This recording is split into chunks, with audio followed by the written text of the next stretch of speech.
हम सबका अभिमान है हिंदी, भारत देश की शान है हिंदी। हिंदी दिवस। 72वां हिंदी दिवस समारोह 14 सितंबर 1941 को भारत की संविधान सभा ने देवनागरी लिपि में लिखी हिंदी को आधिकारिक राजभाषा के रूप में अपनाया। 1953 से भारत में 14 सितंबर को हिंदी दिवस मनाया जाता है। वर्ष 1949 में देवनागरी लिपि में लिखी हिंदी भाषा को भारत गणराज्य की आधिकारिक भाषा घोषित किया गया। भारतीय संविधान के अनुच्छेद 343 के तहत हिंदी को आधिकारिक भाषा के रूप में अपनाया गया।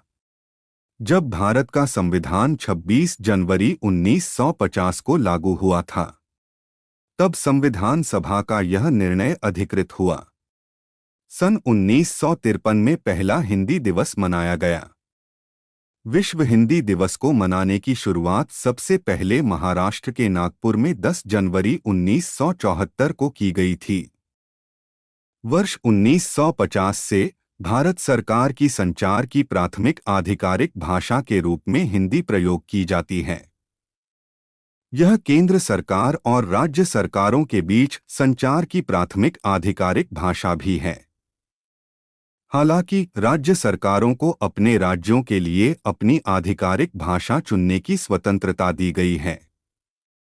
भारतीय संविधान हिंदी और अंग्रेजी के साथ 22 अन्य भाषाओं को आधिकारिक भाषा के रूप में मान्यता देता है। विश्व हिंदी दिवस का उद्देश्य हिंदी का अंतर्राष्ट्रीय स्तर पर प्रचार प्रसार करना है। यह दिवस विश्वभर में हिंदी की पहचान को मजबूत करने और इसके प्रचार को बढ़ावा देने के लिए समर्पित है।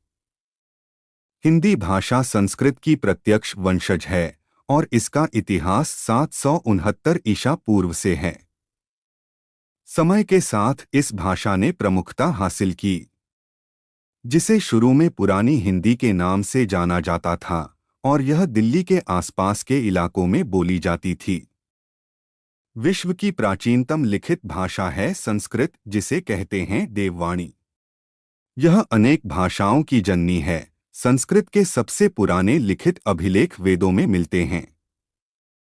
ये वो प्राचीन हिंदू ग्रंथ हैं जो 1500 और 1200 ईसा पूर्व के बीच रचे गए थे। तमिल और संस्कृत दोनों ही समृद्ध इतिहास के साथ दुनिया की सबसे प्राचीन भाषाएं हैं। इतिहास। भारत बहुत विविधताओं का राष्ट्र है। भारत में हिंदी सबसे ज्यादा बोली जाने वाली भाषा है। इसलिए उस समय की कई महत्वपूर्ण व्यक्तित्वों ने हिंदी को राष्ट्रीय भाषा के रूप में चुना जाने की पैरवी की थी। महात्मा गांधी ने भी हिंदी को भारत की राष्ट्रीय भाषा के रूप में अपनाए जाने की अपनी इच्छा प्रकट की थी। व्याहार राजेंद्र सिंह के जन्मदिन पर राष्ट्रभार प्रचार समिति वर्धा ने हिंदी दिवस का प्रस्ताव दिया, जिन्होंने हिंदी के पक्ष में संपूर्ण भारत में पैरवी की थी। हिंदी देवनागरी लिपि में लिखी जाती है। इसमें 16 बोलियां हैं, जिनमें से प्रमुख अवधी, भोजपुरी, बुंदेली तथा खड़ी बोली है। वैदिक संस्कृत भाषा से शौरसेनी प्राकृत तथा शौरसेनी अपभ्रंश के जरिए हिंदी की उत्पत्ति हुई है। यह मुख्य रूप से भारत के उत्तरी राज्यों में बोली जाती है, जिसमें बिहार, छत्तीसगढ़, दिल्ली, हरियाणा, हिमाचल प्रदेश, झारखंड, मध्य प्रदेश, राजस्थान, उत्तर प्रदेश और उत्तराखंड शामिल हैं। सभी देशवासियों को हिंदी दिवस की बहुत बहुत शुभकामनाएं।